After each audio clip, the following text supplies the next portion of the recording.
مصروفیت کا بہانہ وہاں بنایا جاتا ہے جہاں رشتوں سے دل بھر چکا ہو۔ یہ کیسے ممکن ہے کہ آپ کو 24 گھنٹوں میں 1 منٹ بھی نہ ملے؟ بد کردار دوسروں کے کردار کو اور بے ایمان دوسروں کے ایمان کو ہمیشہ شک کی نگاہ سے دیکھتے ہیں۔ اپنی ذہنی صحت کا خیال رکھنے میں یہ بھی آتا ہے کہ جو لوگ بضد ہوں، آپ کو غلط سمجھنے پر ان سے بحث نہ کی جائے اور جتنا ہو سکے کنارہ کشی اختیار کر لی جائے۔ توبہ کا برتن چاہے کتنی بار ہی کیوں نہ ٹوٹ جائے، اس ٹوٹے ہوئے برتن کو اس خدا کے پاس لے جایا کرو۔ وہ خدا جبار بھی تو ہے، وہ اسے دوبارہ بنا دے گا۔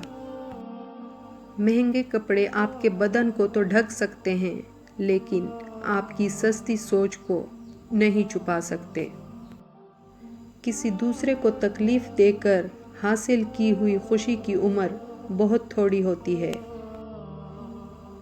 تھک جانے اور ہار جانے میں بڑا فرق ہے۔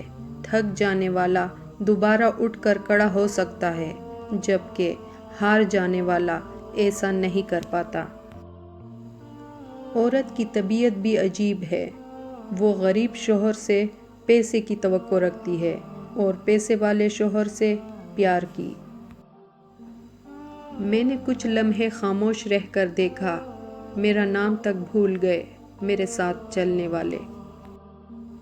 زندگی میں آدھا دکھ کچھ غلط لوگوں سے امید رکھنے سے آتا ہے اور باقی کا آدھا دکھ کچھ سچے لوگوں پر شک کرنے سے آتا ہے۔ بارش اور محبت دونوں بہت یادگار ہوتے ہیں۔ فرق صرف اتنا ہے، بارش میں جسم بھیگ جاتا ہے اور محبت میں آنکھیں۔ میرے وہم سے میرے گمان تک یہ مرحلہ وفا کا تھا، میری طلب سے میرے نصیب تک یہ معاملہ خدا کا تھا۔ غصے کے وقت تھوڑا رک جائیں اور غلطی کے وقت تھوڑا جھک جائیں، زندگی آسان ہو جائے گی۔ کوئی آپ کو تکلیف دے تو آپ بس خاموش رہیں، آپ کی خاموشی اسے تکلیف دیتی رہے گی۔ رشتے موتیوں جیسے ہوتے ہیں، اگر گر بھی جائیں تو ذرا سا جھک کر اٹھا لینا چاہیے۔ دل کا صاف ہونا کوئی برائی نہیں، اور بھول جانا کوئی بے وقوفی نہیں، اور خاموشی کوئی شکست نہیں، بس یہ تو تربیت اور عبادت ہے۔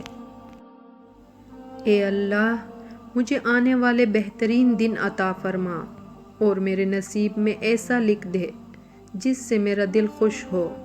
میری تمناؤں کو پورا فرما، مجھے ذہنی سکون عطا کر اور میرے معاملات کو آسان کر دے۔ آمین۔ ہمیشہ خوش رہیں اور ہمیں اپنی دعاؤں میں یاد رکھیں۔